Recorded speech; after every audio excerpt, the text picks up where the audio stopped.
Every video you've watched so far about what to get the retro gamer in your life for the holidays is wrong. On this episode of It's All Doug in Games, I'm going to show you what's right. Hey folks, it's Doug from It's All Doug in Games. I have seen so many really cool content creators, and let's be clear, this isn't a takedown of everyone. I love all these guys, but they've taken different swings at giving you what you should get, that person in your life that does love retro video games. And I gotta tell you, in all honesty, they're mostly wrong, and I'm going to tell you why in this video. So let's get started with the things that you shouldn't actually get the retro gamer in your life, although you may have gotten the recommendation from some of the other folks out there. I'm going to start with the most basic thing I see everyone recommending, and I think it's completely wrong, and that is accessories. We're talking joysticks, controllers of all sorts, cables. Look, let's just break this down. Whether you're a retro gamer or not, the old adage applies. If you technically need it, it's not a great gift idea. Think about this, for example. No one for the holidays receives a gift, opens it up, and says, OMG, socks! Or, yes, underwear. I need more underpants in my life. We all need underpants. We all need socks. But no one is filled with joy and rapture when they unwrap them. The same thing goes for a retro gamer and controllers or cables. Yes, controllers all wear out. Yes, gamers are always looking for a new controller. But no, little Timmy is never going to be thrilled with joy and dying to show you their affection and appreciation when they open up that package and it's another Nintendo controller. So please, it's the thought that counts, and I'm probably going to repeat that phrase a few times in this video. Ixnay on the controllers. In theory, I understand the idea, but in practice, no one's going to be excited about that. Next type of item I see recommended an awful lot are, I'll call, collectibles. And that goes into a bunch of little things. Statues, silly t-shirts with logos of what you think your favorite retro gamer's favorite game is, branded weird merchandise. Look, let's be clear.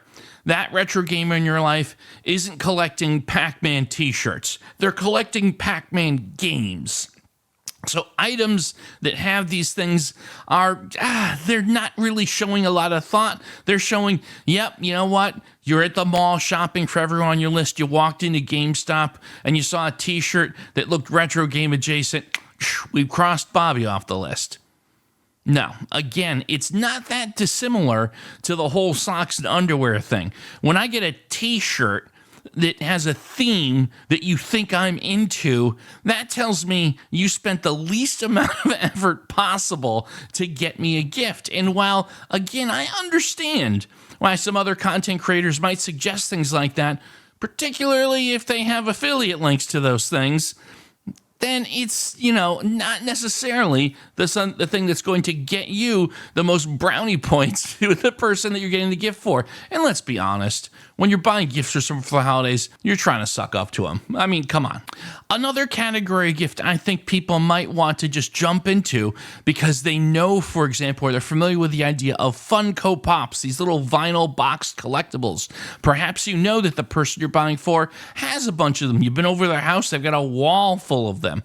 Well, there's a few problems with this. So number one, Funko Pops jumped the shark a few years ago. And perhaps little Billy just never thought to toss them out, but is probably not actively still collecting them.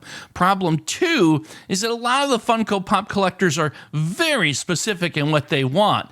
If they really like a character, they probably have that pop already, so it's going to be a duplicate for them. And let me tell you something.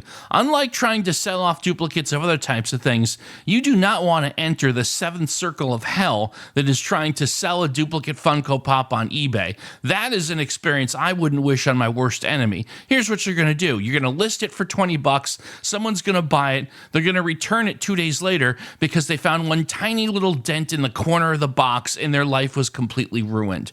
Trust me, just stay away from the Funko Pops. It'll make everyone's life easier. So then you're saying to yourself, all right, Doug, don't come at me with the heat. Tell me what to actually do to make little Billy happy with me.